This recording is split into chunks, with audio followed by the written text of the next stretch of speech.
The Road to Hell is Paved in EnduroFlex Heavy-Duty Asphalt by Reddit user Manon Lisette. I knew something was off from the moment I got to work and saw some guy leaving my boss's office. Sometimes you just get a feeling about certain people, you know? There wasn't anything that really stood out about him. He didn't wear a black cape or a hood to hide Double's horns. He didn't have soul-piercing red eyes and a sinister smirk. He didn't rub his hands maliciously while cackling as he passed me or anything like that. He was just a normal guy in a normal business suit. But when he walked by me, I got that feeling. That feeling you get when you miss a step and you're about to fall on your face. Before you realize you're in your bed and it was just a dream. Problem was, with this guy, there wasn't that immediate relief afterwards. I was just left feeling cold at the pit of my stomach. Michael, can I have a word? I tucked my construction hat under my arm and stepped into his office. Who the hell was that? I asked as soon as the stranger was out of earshot. He shrugged. New supplier, have a seat. I sat down. What's he a supplier of? He looked at the contract on his desk and read, EnduroFlex Heavy-Duty Asphalt. We should be getting our first shipment sometime this week. Never heard of EnduroFlex. Neither have I. It's new and dirt cheap, so we're going to give it a shot. But that's not why I called you in here, he said. It's not? He waved a dismissive hand. No. I wanted to talk about your schedule. We've had a rough winter. You know the rope. The roads need fixing, and the city wants it done pronto. We're going to have to work around the clock to get this done or risk losing the contract to competitors. I'm going to need you to work nights for the next month. You can't be serious, I answered. I hated working nights. I'd done my time in my first couple of years working for the company. A night here or there was fine, but a whole month?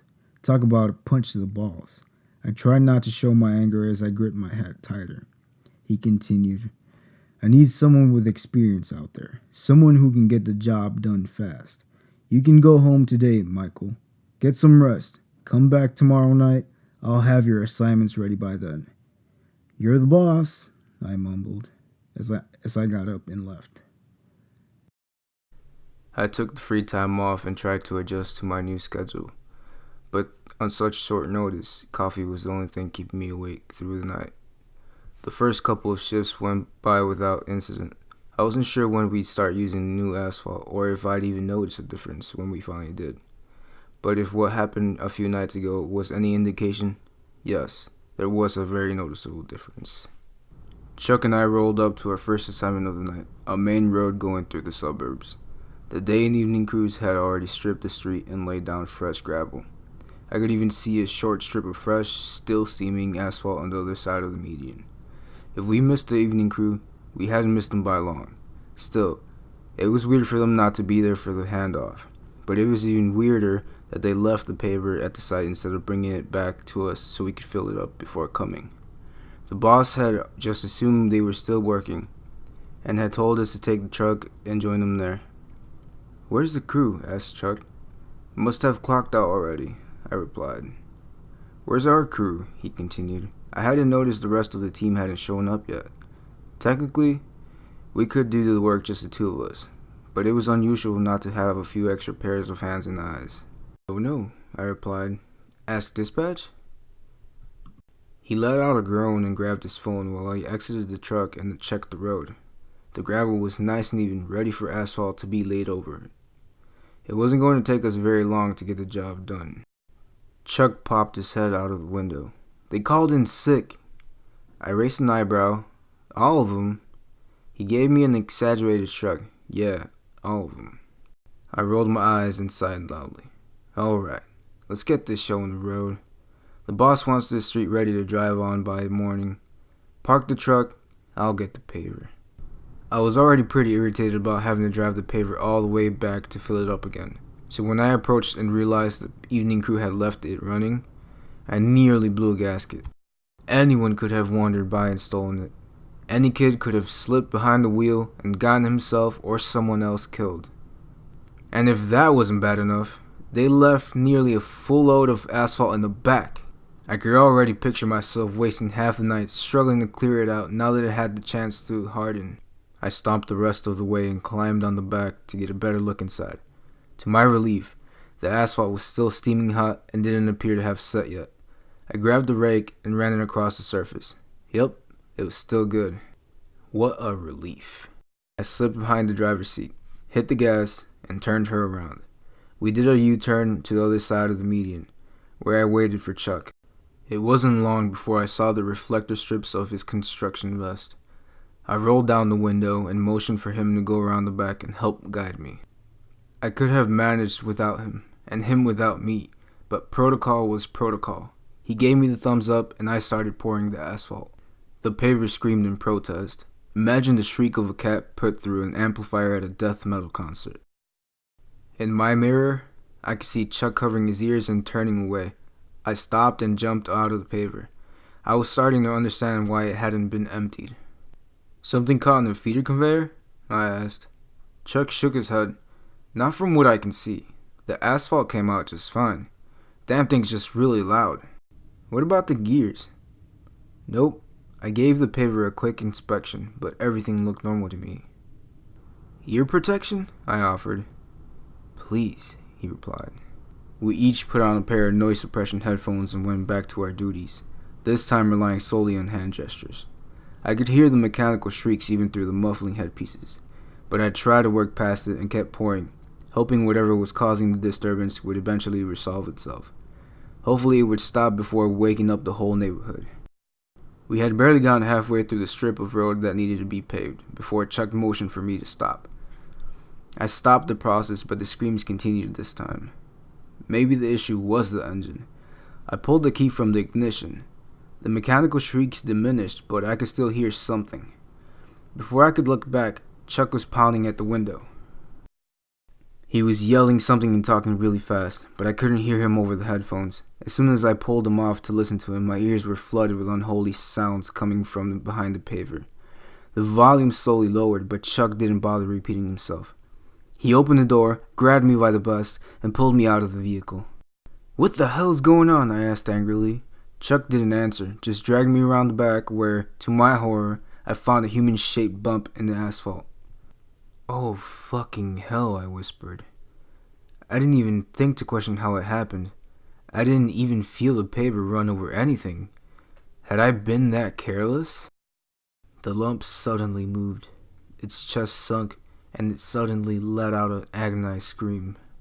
Oh my god, he's still alive, said Chuck. We need to get him out, I answered. In a panic, I unhooked the rake from the back of the paver and used it to try to strip the asphalt away. I dug desperately, my trembling hands barely able to keep hold of the handle as I imagined the burnt face I'd uncovered beneath. Chuck just stood there in shock, and I didn't have the mental fortitude to think to have him call an ambulance. I dug and dug and dug, and then I hit gravel. I wasn't able to register what was going on. I kept digging and dragging the rake around in every direction, but all I ever reached was more gravel. There's no one there, whispered Chuck. But I started staring at the ground in disbelief. I dug out every inch of where the silhouette had been, but Chuck was right. There was nothing underneath. He looked at me in confusion and fear. It was an air pocket. An air pocket shaped like a human. What about the scream? I asked. He pointed at the paper. It was coming from that thing, right? I nodded hesitantly. Right. We both heard a scream coming from the pavement itself. I was sure of it. We looked at one another for a moment as we tried to decide what to do. My heart was beating so hard, I thought I was going to pass out. I went into autopilot. I don't even remember walking back to the paver. And I can only vaguely recall telling Chuck we had to get the job done. I started the paver up again and ignored the inhuman screeches coming from it as the asphalt began pouring out. This time I made it all the way down the strip before I stopped and realized Chuck wasn't following. I looked in the rear view mirror and found him still standing at the spot where the air bubble had been. He wasn't looking at the hole I dug in the pavement though. He was looking at another lump. My eyes traveled up the road of smoking asphalt, to the dozens of human-shaped bumps leading all the way back to my vehicle. You can only deal with so much fear before you start to go numb. I parked and stepped out of the paver. I could hear the figures screaming. All of them were screaming so loud it was sickening. They weren't forming sentences or even words. It was ungodly, agonized, inhuman moans of absolute torment. They were writhing, shuffling, shifting in every direction, like skiers caught in an avalanche. Some appeared to be facing up, while others were on their knees and seemed to be trying to crawl away, but could barely move from the weight of the molten rock, covering them like a blanket. I could hear the gravel underneath them crackling and the asphalt above them shifting and buckling as the figures reached out for freedom. It was horrible. I grabbed the rake and desperately ran it over the bumps, convinced I could somehow save and unearth the figures trapped inside. But, just like before, there was nothing but street underneath the asphalt. I couldn't understand what I was seeing. It was like a magic trick gone wrong. It was impossible. I thought I was losing my mind every time I turned the asphalt over, but thankfully, I wasn't the only one seeing this.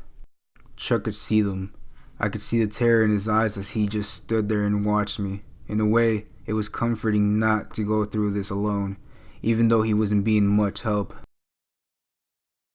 Black, rocky fingertips began stretching out from the flat surface next to me.